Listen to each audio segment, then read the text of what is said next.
Hello, everyone. This is Ellen Patrick, and welcome to Mindfulness Meditation Mondays. This is an opportunity to reset your day and unwind your mind. So I appreciate you being here. And let's see, we've got about 2 more minutes before we start. So, little introduction. Today's meditation is coming to you live from New York City, Big Apple. I've been traveling a lot this summer, I guess, making up for those couple of years we lost due to COVID. But so far it's been a good summer, and I hope you're having a lovely summer too and staying healthy and safe. And this is an opportunity to take care of your mind, an opportunity to take care of your mental well-being, which has a huge influence on your physical well-being. So I'm so glad you joined me. And we've got about another minute to go before we start. So while we're waiting for others to join us, I invite you to grab a comfortable seat, maybe light a candle, grab a piece of crystal that you hold near and dear, or any item that has significant meaning to you. I'm actually going to grab one now.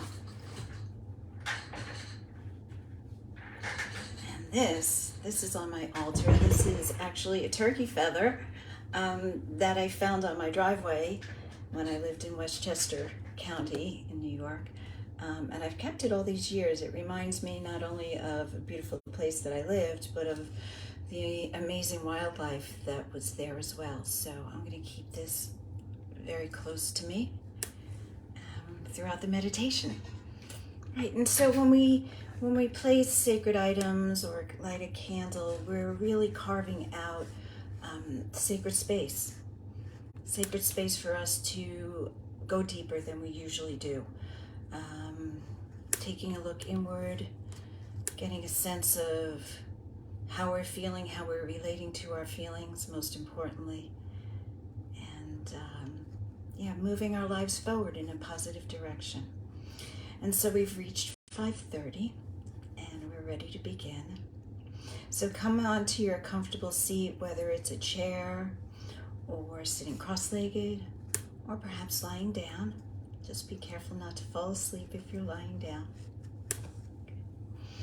And so one of the things I wanted to mention today is, suffering happens as a result of how we relate to what's going on in our lives. Suffering happens based on how we relate to the stresses in our lives. Hello, Adriana.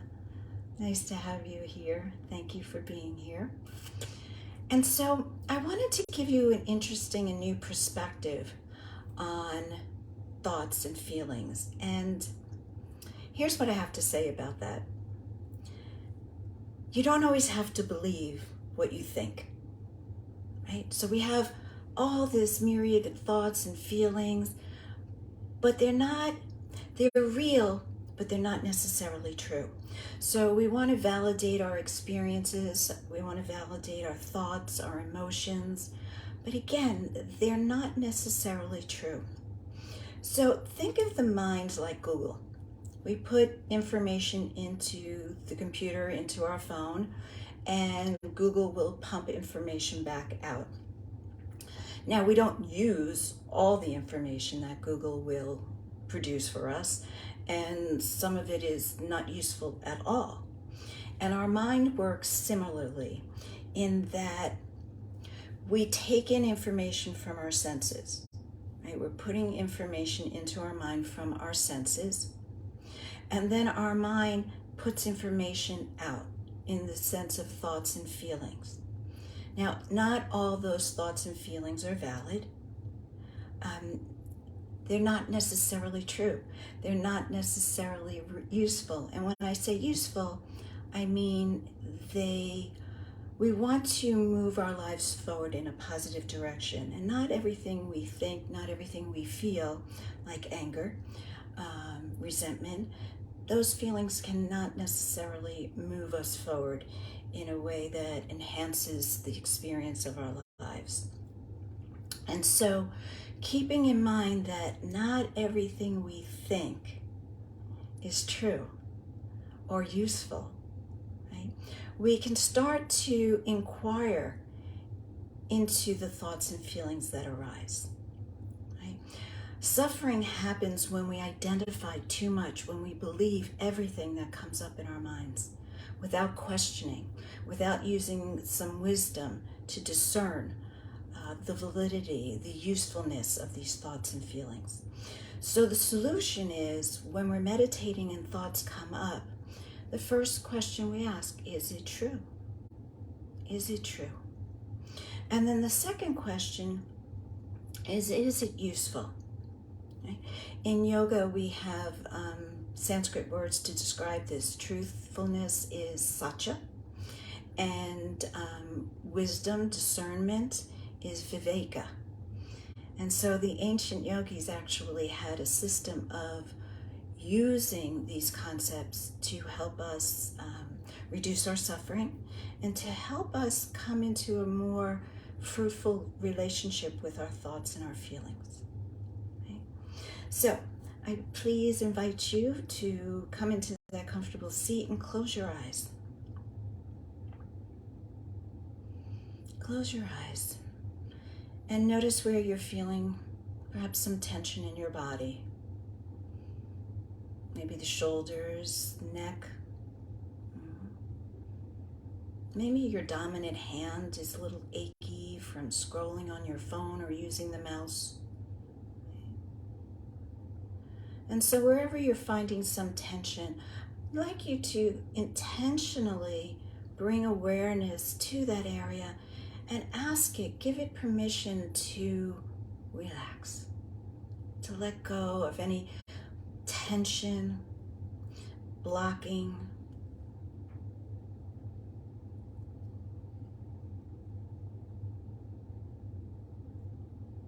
And a wonderful tool for helping us to relax and let go of tension is our breath. So first, notice your inhale and your exhale.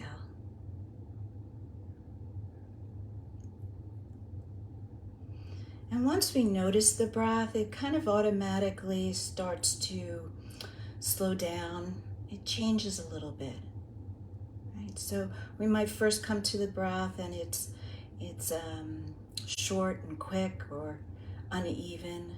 And then once our attention is there, it tends to smooth out a little bit, slow down. This is the key to resetting our nervous system. By allowing that breath to smooth out, to lengthen, our nervous system gets the message that all is well, and it starts to relax and let go.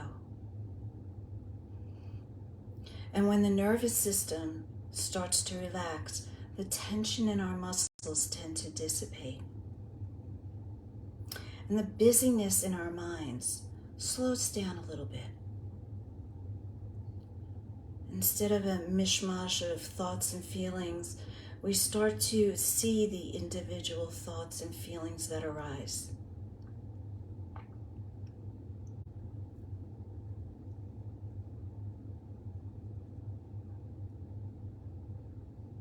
And coming back to your breath as an anchor, always as an anchor to help you reset.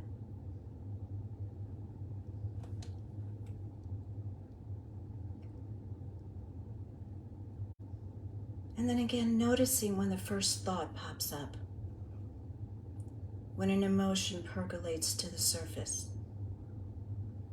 Just notice that. Is it true? Remember, the past and the future don't exist, right? And oftentimes our thoughts come from the past or worries and concerns about the future. So right there, we can eliminate the past and the future. They're not true. They don't exist anymore.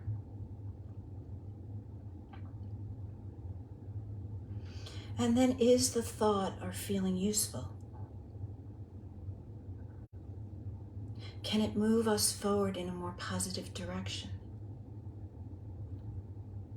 For example, anger, Anger holds us to the past.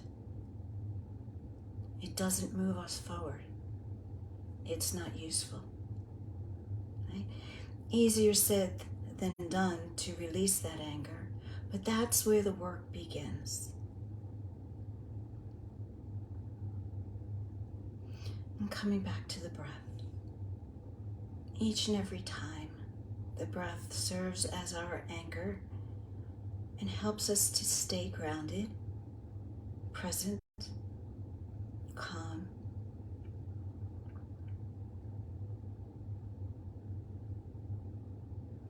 And then inevitably a thought or a feeling pops up again. Is it true? If it's in the past or future, it no longer exists. It's not true. Is it useful? Is it moving you forward in a positive direction? And then let go and come back to your breath. Aware of your inhale and your exhale.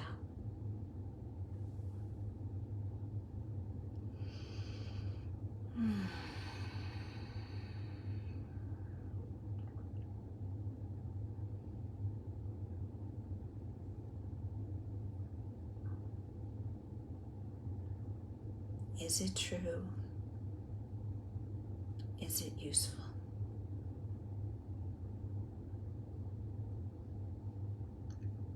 You don't have to believe everything your mind tells you. There's so much freedom in that. You don't have to believe everything your mind tells you.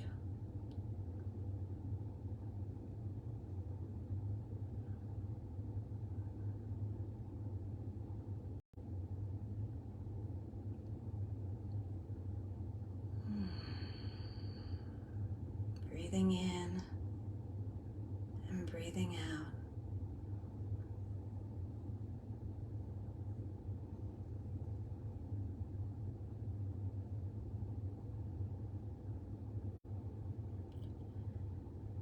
And we've come to the end of our time meditating together, but I always invite you to stay in this quiet place a little longer, if possible. And remember, is it true? Is it useful?